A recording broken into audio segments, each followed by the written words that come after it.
ഈ വിട്ടുമാറാത്ത ചുമ, അലർജിക് പ്രോബ്ലം ഇപ്പം കുറച്ച് നാളുകളായിട്ട് ഇപ്പം ഈ ഒരു സീസണിൽ നമുക്ക് വൈറലൊക്കെ കാണുന്നുണ്ടാവും. വൈറൽ ഫീവറൊക്കെ വരുന്ന കുറേ ദിവസങ്ങളോളം നിൽക്കുന്ന ചുമയുണ്ടാവും.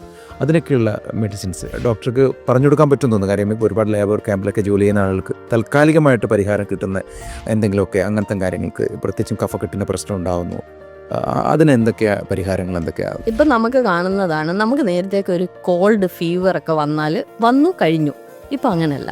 ഇപ്പോൾ പോസ്റ്റ് ഫീവർ ഒരുപാട് കോംപ്ലിക്കേഷൻസ് ഒരുപാട്. അപ്പോൾ അതിലൊരു ചെറിയ കാര്യം ഇപ്പം ചോദിച്ച ചുമയെന്ന് പറഞ്ഞത്, ഇപ്പം പനിയൊക്കെ കഴിഞ്ഞാലും, പനി വന്നു കഴിഞ്ഞാൽ എന്തായാലും ഡയഗ്നോസ് ചെയ്യണം, ട്രീറ്റ് ചെയ്യണം. അത് കഴിഞ്ഞാലും ഈ പ്രൊലോങ്ഡ് ആയിട്ട് ചുമ നിൽക്കുക, അല്ലെങ്കിൽ തൊണ്ട കുത്തുക, തൊണ്ട ഡ്രൈ ആകുക, അതുപോലുള്ള കണ്ടീഷൻസ് വരുന്നുണ്ട്. അപ്പോൾ ഈ ചുമ ഇപ്പം ചോദിച്ചുകൊണ്ടൊരു വീട്ടിൽ ചെയ്യാൻ പറ്റുന്ന രീതിയിൽ ചോദിക്കുകയാണെങ്കിൽ ചുമയും 2 രീതിയിലുണ്ട്. പ്രൊഡക്റ്റീവ് ആകാം, നോൺ പ്രൊഡക്റ്റീവ് ആകാം.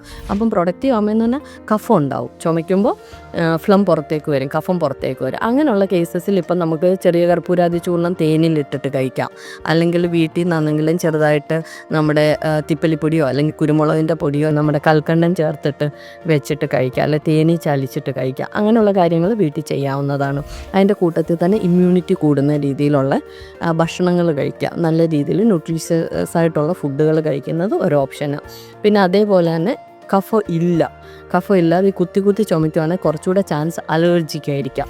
അങ്ങനെ വരുമ്പോൾ ഇപ്പം വീട്ടിൽ ചെയ്യാൻ ചോദിക്കുവാണെങ്കിൽ ചെയ്യാൻ പറ്റുന്നതാണ്. ഇപ്പം മഞ്ഞപ്പൊടി, നമ്മുടെ നാരങ്ങയുടെ നീര്, പിന്നെ വേണമെങ്കിൽ ഒരു ഡ്രോപ്പോ മറ്റോ ഇഞ്ചി നീരും കൂടെ ചേർത്തിട്ട് അത് കുടിക്കുക. അത് ഇമ്മ്യൂണിറ്റി കൂട്ടും. അപ്പം ഈ അലർജിക്കുള്ള ട്രീറ്റ്മെൻറ്റാണ് ഇമ്മ്യൂണിറ്റി ബൂസ്റ്റ് ചെയ്യുക എന്നുള്ളത്. അപ്പോൾ അത് ചെയ്യുക. അതേപോലെയാണ് സ്റ്റിൽ ആകുന്നില്ലെങ്കിൽ തീർച്ചയായിട്ടും നമ്മൾ ചെയ്തിട്ടുള്ള പോസ്റ്റ് ഫീവറിൽ വന്നിട്ടുള്ള എല്ലാ കഫുകളും ഹാർഡ്ലി 5 to 7 days നമുക്ക് ട്രീറ്റ് ചെയ്യാൻ പറ്റുന്നുണ്ട്.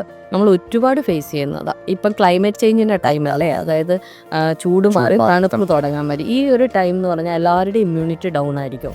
ഇപ്പം പല തരത്തിലുള്ള ഫീവറുകളും കഫും ഒക്കെ വരാൻ ചാൻസ് ഉള്ളതാണ്. അപ്പോൾ ഈ ഒരു ടൈം മാറുന്നത് വരെ ഇതുപോലുള്ള ചെറിയ ടിപ്പുകൾ വീട്ടിൽ ചെയ്യാം. പ്ലസ് എന്തെങ്കിലും ഉണ്ടെങ്കിൽ തീർച്ചയായിട്ടും ആയുർവേദത്തിന് ഹെൽപ്പ് ചെയ്യാൻ പറ്റും.